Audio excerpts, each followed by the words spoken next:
ولئن سألتهم من نزل من السماء ماء فأحيا به الأرض من بعد موتها ليقولن الله قل الحمد لله بل أكثرهم لا يعقلون وما هذه الحياة الدنيا إلا لهو ولعب وإن الدار الآخرة لهي الحيوان لو كانوا يعلمون فإذا ركبوا في الفلك دعوا الله مخلصين له الدين فلما نجاهم إلى البر إذا هم يشركون ليكفروا بما آتيناهم وليتمتعوا فسوف يعلمون أولم يروا أنا جعلنا حرما آمنا ويتخطف الناس من حولهم بالباطل يؤمنون بنعمة الله يكفرون ومن أظلم ممن افترى على الله كذبا أو كذب بالحق لما جاءه أليس في جهنم مثوى للكافرين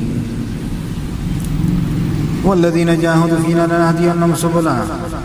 وإن الله لمع المحسنين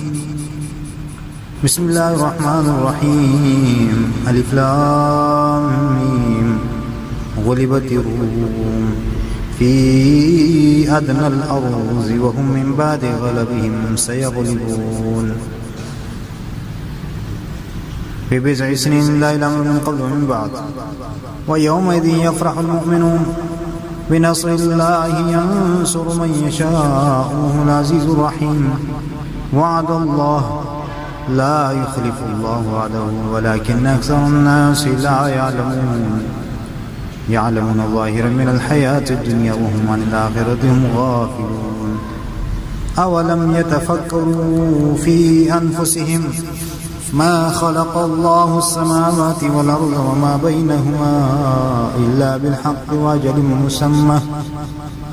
وإن كثيرا من الناس بلقاء ربهم لكافرون أولم يسيروا في الأرض فينظروا كيف كان عاقبة الذين من قبلهم كانوا أشد منهم قوة